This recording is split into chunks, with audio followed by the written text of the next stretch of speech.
had circumstances where dad wanted every other weekend for visitation.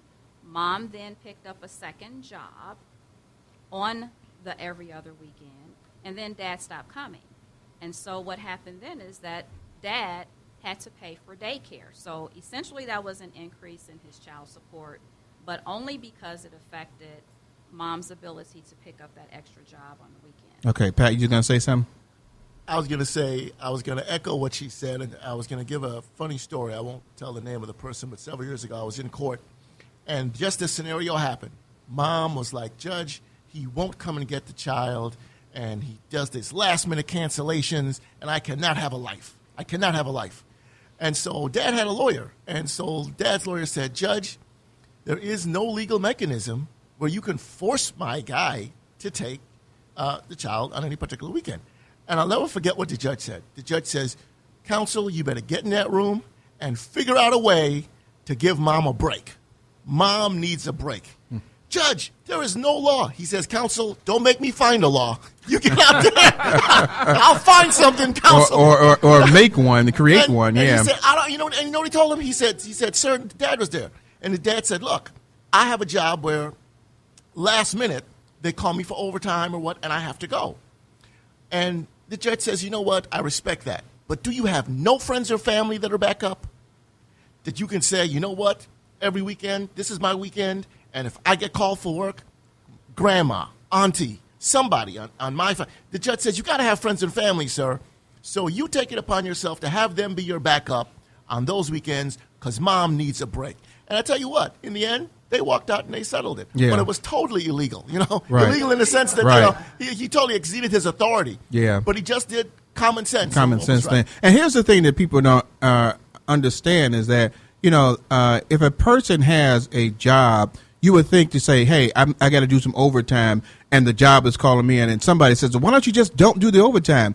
Well, companies don't care that you have a child support scenario. They will fire you just for not being there. And so that person is in a quandrum where they have to make the decision of taking care of that child, seeing them, physically being with them, or taking care of that child financially. So we have to look at that as an aspect too. Now, I'm not saying that's with all people.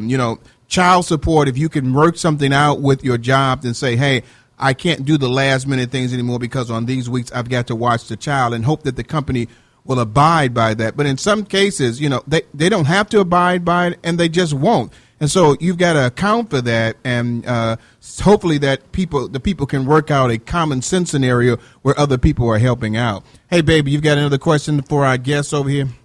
Yes, I do. This question is, I'm going to go to Lisa on that one. Do I have to pay child support, Lisa, if I didn't want the mother to have the baby anyway? Yes, you do.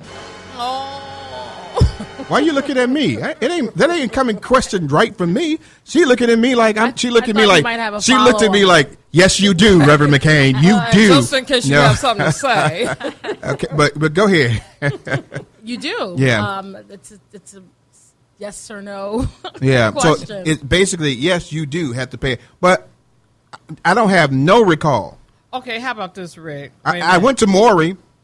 I found out, that it might not be mine. The test, I don't have anything to do with him.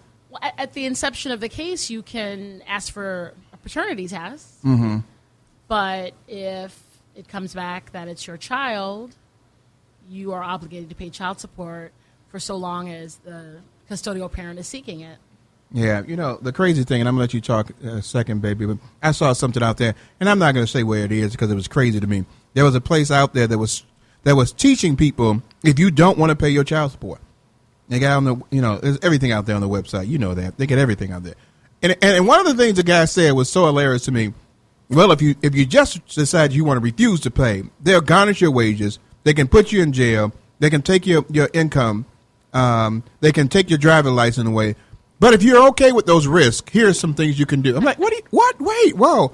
Come on, man. But you know what? In all honesty, they was being honest. If you want to stay a trifling individual and not pay child support, this is what you have to go through. And one of the other things that was said on that, give up your parental rights. Right. And I've known two people who done that. Trifling. Yes, I said it. Yeah. That's just Brenda's This is belief. Brenda's editorial, and not That is necessarily what the trifling. Let's Give Stay up Together your talk show would say. Go ahead. Parental rights, because I don't want, and they make good money. That's why they are trifling to me. You Okay. gave up parental rights for that. I'm just letting you know, you trifling to her, whoever Yeah, you are. you are. You know who you are. No, let me go. Yeah, Let me you know say. who you are. But you can only terminate parental rights pursuant to an adoption in Illinois.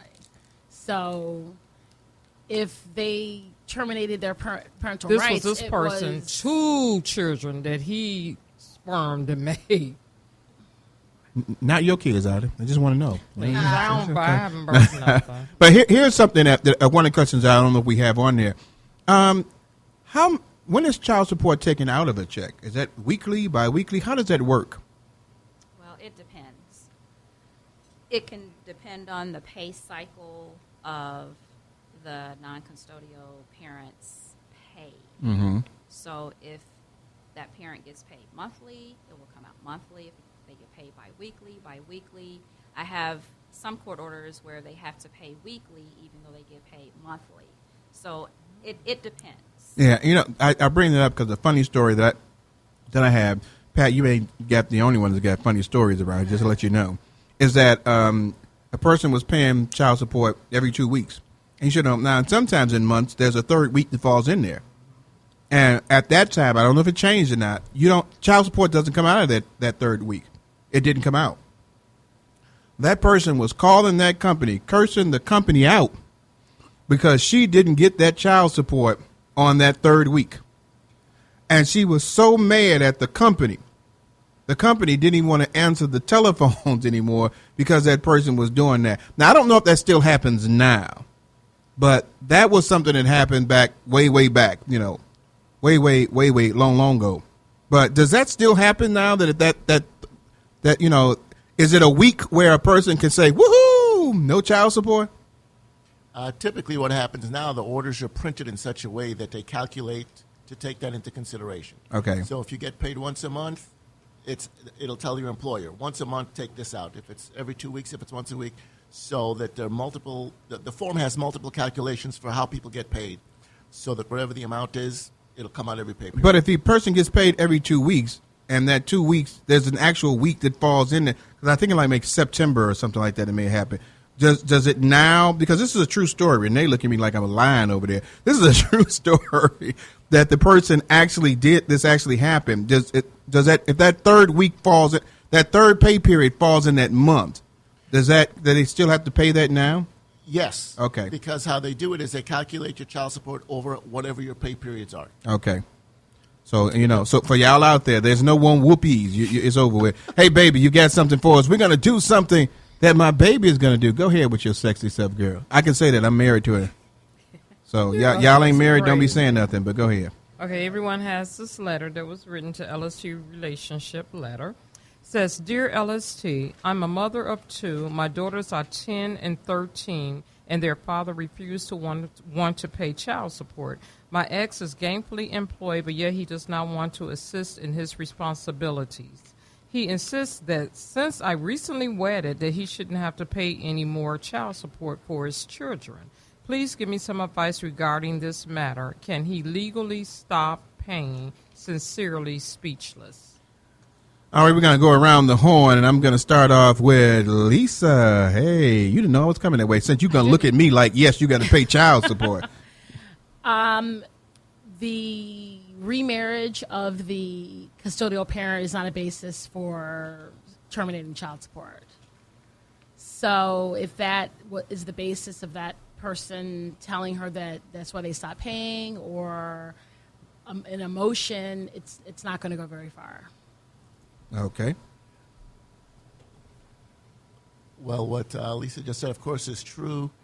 And what we see in practice a lot is when people have certain life changes, the ex-partner sometimes becomes a hater. Okay? So if they see you driving a nice car all of a sudden, if they see you moving on with your life, then they start playing games in some other area. This is unfortunately quite common, and she has a right to child support. The fact that she's remarried has nothing to do with it. Ms. Renee? I concur. Child support has to continue to be paid. That's all y'all got to say about this. Y'all looking at this letter, and they saying that he's gainfully employed, and y'all ain't saying this brother got some money, and he don't want to pay the child support. My question has to be, what's wrong with you? You know, this is your child. Go ahead, talk to me, Pat. What I was going to say is he's now become a hater.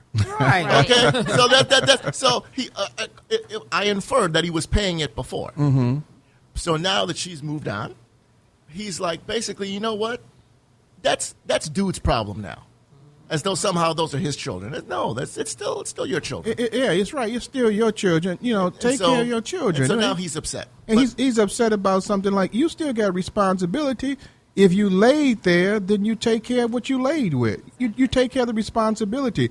And so we're looking at this and we're like, oh, yeah, you got to pay. No, let's look at the moral side of it as well, is that you are a father. And it's not all about the money. It's not about the money. They say it ain't blank thing funny. And I'm not going to say what that is, But you have a responsibility for the mental part of this child as well. And so don't always look at it. And see, what happens a lot of times with people, they see money and they have to pay money and they just want to give up because of the money. And then the child suffers. If you all can't get together with the money, then that's fine. But don't make the child suffer because you don't want to pay something. You're gainfully employed. That's what the letter says, right? Because mine's a little bit messed up over here. But it says they're gainfully employed. Now, she didn't ask this question, but I can only imagine that if this father is thinking that the visitation may change too. In other words, if he's angry and upset, he may decide, you know what, I'm not coming around like I used to either. Yeah, but this is a perfect example of where I could see someone like this being ordered to pay, having the money taken out, but yet not being there for the children emotionally like he was before, out of spite. He would say, oh, you know what? Fine. You got the money, take the money, and that's it. I'll see you when you're 18. Yeah, I'm going to do my Steve Harvey impression over here. It says, he insists that since he's recently been wedded, wait a minute, you got some money. You got married. And I know you pay. I don't know who these people are, but most times now, you ain't got nobody paying for no wedding. It's coming out of your pocket. And when I got married back in 21 years ago, marriage it's not as expensive for a reception and all that stuff like that. You got some money. So you're going to say, I've been recently married, so I don't think I have to pay child support. Wait a minute. Number one, nobody told you to get married. I ain't going to say something about the sister that wound up marrying you and then going to say it's okay for you not to pay child support. We ain't even going to go on that one. That in itself, sister girl, you should say something about you need to be paying your responsibilities. I want the young lady to realize that there's a child involved. But if you got enough money to get married, then you've got enough money to take care of your child. Take care of your responsibility, man. That's what I got to say. You got something you want to add on there before I just get on Tracy, my did you get lost in that one?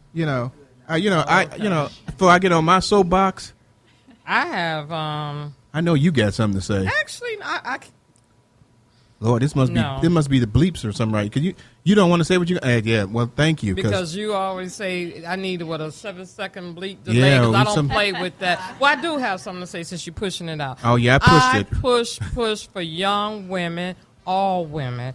If you have a baby by a man that you are not married to, I don't care if he's taking care of the baby. He's doing this. He coming by every day seeing the baby. He giving the money that he can give. You still take them to court and it's about the child. Like Renee said, love can become legal. Let's make it legal. Okay, so now you got another attorney over here for you ladies. So if you need that help, that's attorney Brenda McCain. Hey, This is the Let's Stay Together show. We're going to go to the commercial break. We'll be right back with our subject that we're talking about in a few minutes. I'm sorry.